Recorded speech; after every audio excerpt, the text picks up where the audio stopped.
Baby fire, fire, dance like you get fire. Welcome back, Spokane, to another episode of EvoReal Talks. I'm Matt Side, one of your hosts. And I'm Jessica Side, the other one of your hosts. Hello. And I feel like we have a little bit of something to catch up on from last week. Okay, so We put it on fast I wanted forward. to just actually apologize for last week because we ended so abruptly. I just didn't realize we were running out of time. So we didn't find any solutions to the fire problem. I know. So all we did is find out what the problems are. That's correct. So let's just recap very quickly. We are in a very dry, hot season in the Spokane area, and actually in several places in Washington. We are officially in a drought for Washington State in places that haven't had droughts before. We talked about what causes wildfires. 60% of wildfires in national parks are caused by humans. And in all forests, 85% of wildfires are started by humans. And so I thought So most of it is human related. Most of it is human related. I think we would have probably guessed that. Actually, some people probably would have thought lightning that kind of thing. Yes, and those are things that do start wildfires, but it's very rare, comparatively speaking. Yeah. So we talked about... Did you want to go down the list? Yeah. Like revise because I did pretty good on the... Yes, the top 7 things were railroads, kids, which we'll talk about that in a minute. Kids, smoking, equipment, debris burning. Now those were so 7. Now we're down to 3. Number 2 is arson, which is really sad, and number 1 is campfires. And number 1 campfires is by a long shot. Yeah, and that's why all of the signs at the campgrounds to make sure your fire's dead. Mm-hmm. Yes, douse it in water. So we're going to talk about that. I'll bring in the color commentary if you don't touch on some of the things that correct. I know. Yes, I have some of that in here to talk to you about it. So first people I want to talk to, these are my tips for not starting forest fires. Yay, for not starting forest fires. ATVers, RVers, anyone you're driving in the woods. One of the things they talk about is spark arrestors. Have you heard of these? No. Spark arrestors are these, I looked them up, and they're all different shapes and sizes. They go onto the exhaust of your vehicle, and they stop sparks from coming out. I believe. Yeah. Okay. Yeah. So I went on to, I just okay, how much is a spark arrestor? What are they? They were they're kind of almost like filters or mesh. Maybe like a mesh. Yes. So that like on your fireplace, right? It's probably something like that. Well, like the little screen that goes in front of your fireplace. Yes, but much finer than that. Yes. And so I found some for $20 and all the way up to $160. And there are all kinds, depends on what kind of equipment you have. So if you are an RVer, if you are a lot of ATVs, that's a big problem. Sure, because four-wheelers are going out into the wilderness. Into the dry grass a lot of times. Exactly. So make sure you're safe with that. Put your arrestor on your exhaust pipe. And the other thing I would say is if you are someone who, is going out into especially remote places and you're going off-road, you should probably have a small extinguisher with you to make sure that if you do start some type of a brush fire, that you've got that in kind of your emergency. I'm sure you've got some kind of a pack there. This relates to real estate because it's where we live. And the smoky air from forest fires, a ton of the country experienced it last year, but in August and September, especially in August. Yeah, for sure. It makes our quality of life go down. So let's try and keep the forest from burning. Something that I learned, because we now have a little camper, and thank goodness my husband knows this stuff, but there are chains safety chains that go between your camper and your vehicle. And I didn't realize, he was like, honey, they can't be that low because they can hit the ground and they can cause sparks and that can cause fires. So making sure those are wrapped up so that they're not going to hit the asphalt when you go around. If you've got a trailer, you probably know this, but you just twist the chains and it gets smaller. There you go. Anyway, all right, so kids. Let's talk about kids. Fireworks is a major problem. They basically said just avoid them. If you're in the woods, I'm sorry. Yeah, come on. Don't be using fireworks. This comes back to how we ended last week. The real way to stop forest fires is just don't be dumb. Well, okay. I hear that. I do hear that, but I do think Fireworks in the forest is just dumb. yes, absolutely. And they said the ones that shoot into the air are the worst. If you remember, a couple years ago, Down along the Columbia River, right? Oh man, near Multnomah Falls, actually, there were some teenagers that had some fireworks. They set them off, and there were probably 20 day hikers that almost they almost got died. trapped. Yeah. Yeah, it was. We don't have time to go into that story, but it's a very important thing to understand. The other thing that they talk about is when you're camping with your children, don't be leaving them unattended so that they can find lighters or matches and things like that. Be sure when they're rummaging through the car, make sure those things are put away and that you're paying attention to them. Because kids are one of the causes of fires. Yeah, they're curious. Smokers. I started a fire when I was about 4. Did you? Yeah. Oh, in Elk? Remember? No, not in Elk. I thought it was Elk. In Zortman. Oh. In Zortman, my buddy and I, there was this big empty field full of dry grass in the where the trailer court is, where we were living. That's one of the elements that you need for a good fire. We decided this would be an excellent place for a factory that we were going to build, and we were going to be, I don't even remember what we were going to be selling. Okay. So part of the plan was he was leaving on vacation. I was in charge of clearing out the field. Oh my God. How old were you? I couldn't have been, I said 4, but I was probably 6 or 7. Okay. I mean, it's easy. Just go get. I literally just lit the field on fire. Gosh. My dad. Oh my God. I have snapshot memories. I was I think I realized it at some point. This burns really fast and hot. I just remember him running out, and he had wool blankets, and he was whacking the ground. Do you remember having your parents actually having a talk with you about forest I think fires? I probably blacked out. He probably No, I mean before that. me. They probably told you. Well, yeah, of course we talked about forest fires. This wasn't a forest. This was just an empty field where a factory should be built. You're getting ready to clear it out. I don't know if I've ever heard that story. Oh my God. That's always a rarity when you've been married for 21 years. I have it emblazoned in my memory, no pun intended, just the section of the field that was all black and burned. Oh my goodness. Okay, yeah, kids, they're a problem.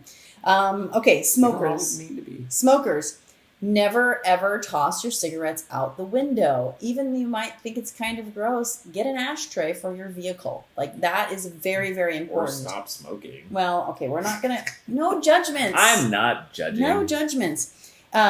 If you're in the woods, what is wrong with you? Oh, I'm just trying to make it interesting today. Oh, you're telling me that I am not interesting? All right, fine. I don't smoke. Okay. And I don't judge smokers. If you're in the woods, be sure you're putting your cigarette out on dirt, not a stump or a log.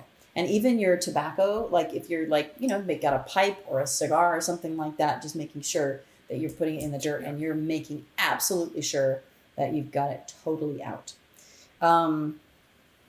So how can we as campers, because campfires are the number one way to cause a fire, and we would not want that to happen. So the number one way you can check your local ranger park office and find out if you're even allowed to or if it's safe to have a campfire. So that's the number one. Number 2 is make sure that if you have a fire, that there is a fire ring that is made out of stone or metal. So you're not just out, if you're doing a day camp, you're not just going, let's start a little fire right here. If it's not a designated place to have a fire, you shouldn't have a fire. If you were in a survival situation, go get some stones and make yourself a fire if you had to. Number 3, which actually this is something that we don't do, but I think that we should start doing, is always have water readily available in case the fire did get out of control quickly. So, if you're going to start a fire and you're going to have a blazer, then have a couple of buckets of water nearby in case something were to happen. And then number 4 is don't keep your firewood next to the fire, which also I'm pretty sure we kind of keep it a little bit close. So making sure that there's a good distance between. Sometimes we're drying it out. Yes, I have seen people do that. But being aware that then that could catch on fire. And then number 5, when extinguishing a fire, making sure there is no longer any smoke, no crackling, no smoldering. You don't go to bed with smoldering coals. And they basically said that it should be cold enough that you could run your hands through the coals and it wouldn't hurt you, which I was like, first of all, yuck. But second of all, okay. Then, so they basically said, do that, then use a shovel to stir it, separate out the bits and make sure that nothing is continuing to burn.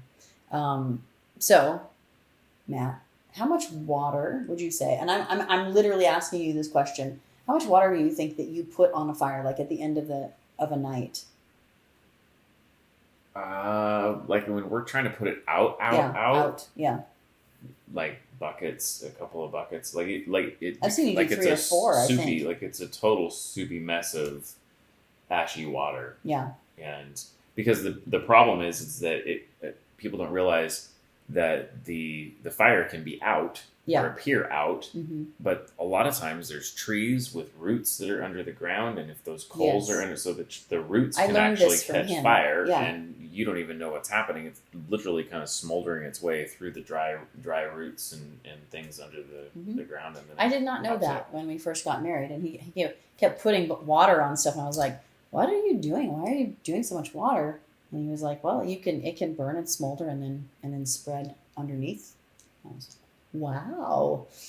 Anyway, did I cover everything? Was there something else? No, that was the only thing. Was just talking about like really dousing. When you're gonna put it out, you're really dousing it. Fantastic. And I'll be honest. I don't do that every single night before I go to bed that intensely, because then to start it the next morning is going to be difficult because everything is totally wet. We're going to have to have a conversation about this. I guess especially, so. I mean, honestly, folks. Wait, here's what it is. Now. It depends on the fire warning. Like, are we low, medium? If it's a high, sure, that's a totally different. If the fire danger is high or extremely high, right? It's a totally different conversation. Like this time of year, I know it's been drier, but it's still low or medium. Yeah. So anyway. All right. So I'm going to switch gears here. I just want to give a quick market update. I know you're going to do some more detailed numbers, but we're doing a year-over-year comparison for the month of May 2021 to 2020. And the opposite of that, from 2020 to 2021. Well, I'm just saying between those 2 years is what I'm saying. So sales were up 36.9%. That's a really good bump. I mean, obviously last year, June, we understand what was happening. But 36.9%. And this is, to clarify, for the month of May. For the month of May. June. Right, for the month of May. Oh, sorry. Yes, correct. We are in June, but we're talking about May. The average price is up 31.7%. The median price is up 29.5%. Yes. I have to clarify, because some people don't hear this correctly. This didn't happen just in the month of May. Like, we didn't have an increase. I know you said this already, but I talked to people recently that they're like, I heard that in April it went up 29%. No.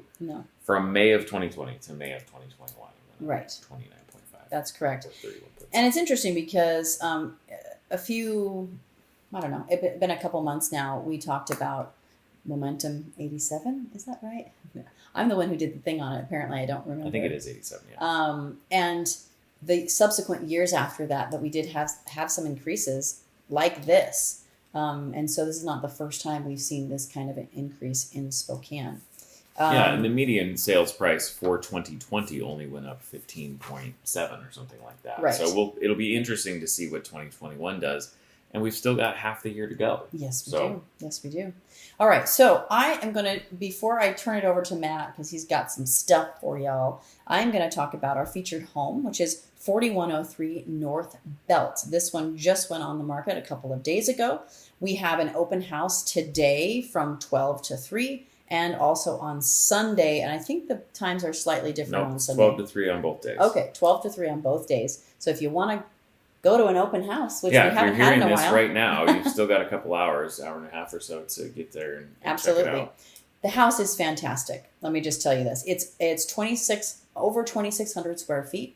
It's a rancher style home. There's 4 bedrooms, 2 bathrooms. One of those bedrooms and one of those bathrooms is in the basement. The basement is total kitsch. So it's like the wood paneling, but it's like that wood paneling like that was the good wood paneling back in the day, because this like was real built wood in paneling. Yeah, it was built in 1955, and it hasn't really, the basement hasn't really changed. It's a super cool mid-century. Yeah, I mean, it's just one of those places that is it's so well built. It's got wood floors, and here's the kicker, you guys.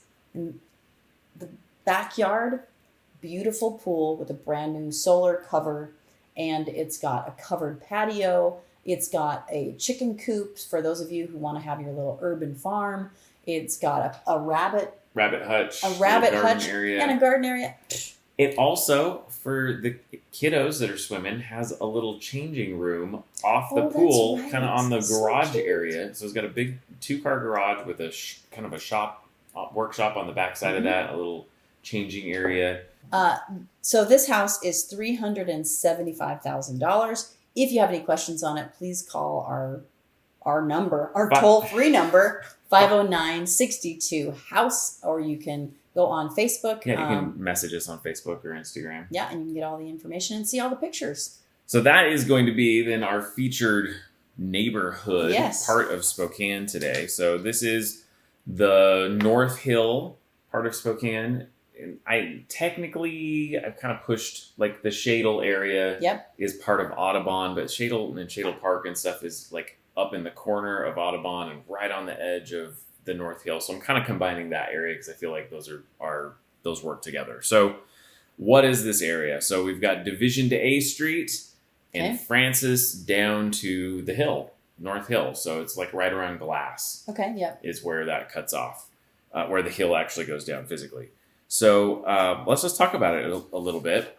Nope, where are those notes? These are the notes that I want. So the North Hill area. So if you can imagine kind of the Monroe Street Hill is where really everything ended in Spokane in the early 1900s. Okay. And then they put in streetcars and the railway system took in the early 1900s, like went up like Madison, Monroe were the kind of the lines that went up that direction. Okay. And so all of a sudden construction and housing boomed in that North Hill area. Mm-hmm. So that then of course created businesses and schools and churches and parks and all that type of stuff. The Garland District began in 1910, which that's where our real estate office is on Garland and just to the west of the Garland District. Mm-hmm.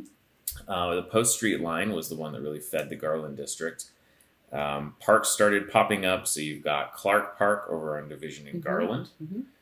Played many a baseball game there. Yeah, named after the supervisor of the playgrounds at the Parks Department, I guess. Anyway, Mr. B.A. Clark. Let's see here. Franklin Park, Queen and Division, one of the largest parks on the north side up there. Yeah. So I actually used to live right across the street from Franklin Park, and it was the greatest thing because my mom could wash dishes and watch us at the little playground, which is much different now. I don't even know if there's a playground right there, but it was so fantastic because we lived in a cracker box at a house, but my mom could just say, okay, go across the street. Go play at the park. Oh, it was so fantastic. Speaking of, there's tiny areas. There's a tiny little park up in the north part of this section called Ruth Park, which was one of our mayors, Patrick Byrne, who gifted it out and named it after his daughter Ruth. So anyway, they must have owned the property. I can't. It's up, but it's right like a couple blocks south of Francis. Okay.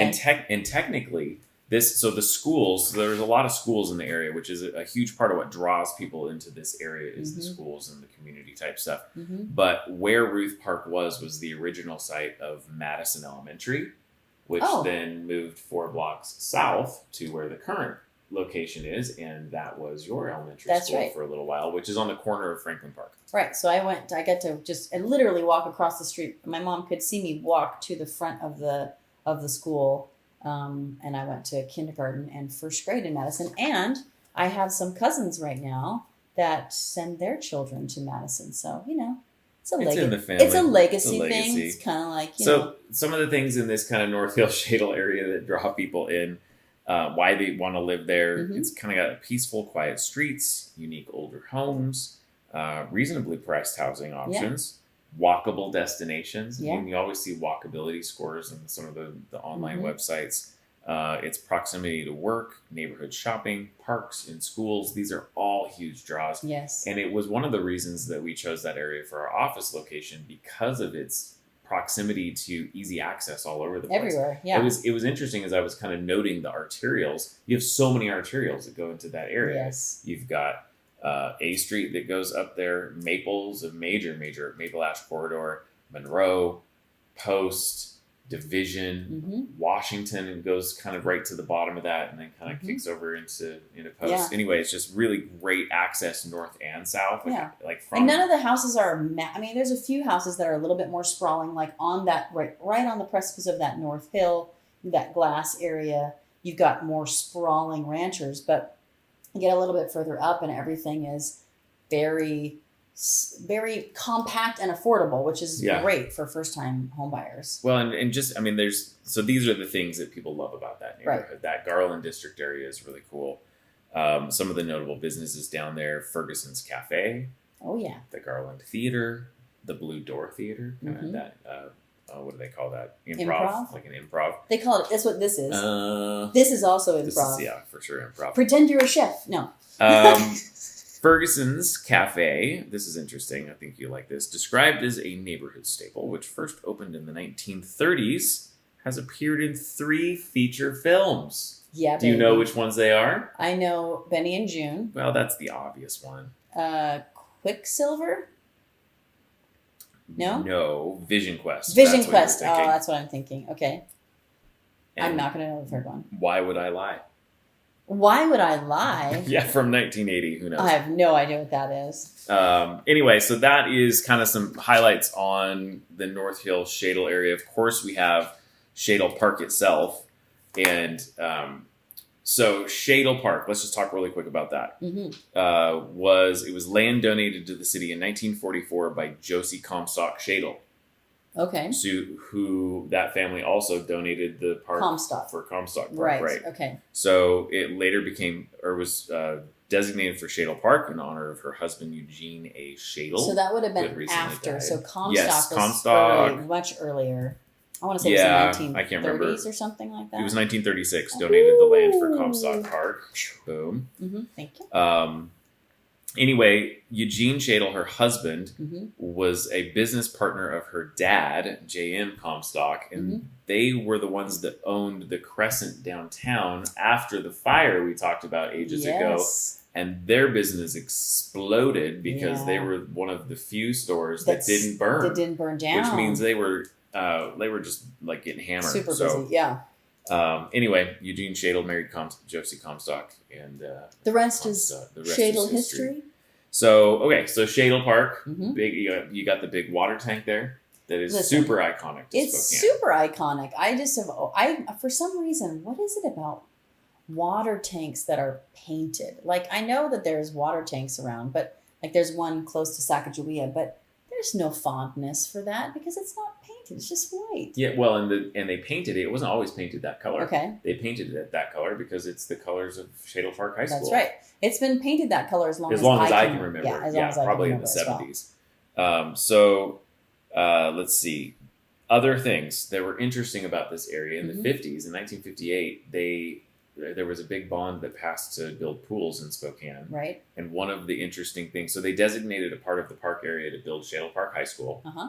And then when the bond passed, they were going to put in the city pools, and they decided to connect the pools to the school. And at one point, they were going to build just like an outdoor pool that had walls they could put up so they could use it year round. But then they didn't. I don't know if you remember this. I remember it because my dad kind of grew up in Shadle and my grandma lived up there. Yeah. They actually had 2 pools. They one had an inside indoor pool and an outside pool. I actually think I remember. It's like this memory of going to that indoor pool, and I've always kind of wondered, where is that indoor pool? It must have been when they renovated the high school, they got rid of the pools, and there's still now a pool there. Yeah, and I think that as you talk about the evolution and the change of Shadle Park, I mean, Shadle Park is still one of the city destinations that like people want to go to. Absolutely. It's got the pool there. It's got the library there. There's tennis courts there. The big gazebos that you can reserve for huge like family gatherings or group gatherings. The American Legion baseball field is up there. Yeah. I mean it's just, and it's got, places so you don't have to bring a picnic lunch. You can just walk across the street and there's several restaurants you can go all sorts to of like all that kind of stuff. Yeah. So when I lived across the street from Franklin Park, that was another park that we definitely went to. And I believe that's when I went to that swimming pool. It's probably why I don't remember it really well, because I was You not were pretty in tiny. kindergarten. Yeah, I didn't have fond memories of it because I was also pretty little, and I feel like my mom Made kind of was you. like, "All right, you're going to the pool," and it was just they were huge. They were huge pools. Yeah. They were 2 Olympic-sized And it pools. was loud.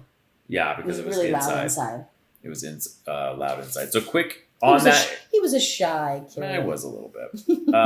So real quick on the market up there. So there's 521 houses have sold in that neighborhood that I described in the last year. There's only 14 active properties on the market right now. So it's 14 active properties between Division and A Street, Francis and in Glass. in an area that sold 521 houses in 12 months. So that's a really small. Anyway, you can see why it's really high demand up there. Yeah, for sure. Let's talk about total market numbers, Yes, right? I'm Let's ready just see for what's that. going on. You told us some of the stuff here. So our active listings currently on the market, 329, which is 0.43 months of inventory. So we keep creeping up a little bit. Right. We're almost to a half a month, which is what, 2 weeks? So ridiculous. The median active list price right now, $399,000 is the median list price. That's up like $100,000 from from last. when we were doing this a year ago. Yeah. Yeah. Well, maybe when we were Close. doing this. No, it was. year It and a was. half. It was like 280 and 270s. When we first started, which Yeah. was then I guess it's more of a year and a more half. like Yeah. There are 1,377 pending listings. Okay. Median sold price in the last 6 months, $339,500. So that's quite a bit below what the list price is right now, median wise. And then we've sold almost 9,000, so 8990 have sold in the last year. And I have some graphs that we're going to post on our Facebook. The median sales price and average sale price graph, and you can just look at them here since I have them printed out. Like the bottom lines are the 2019, 2020. So let me just say, I'm looking at these, and it's going to be hard for those of you who are listening to this.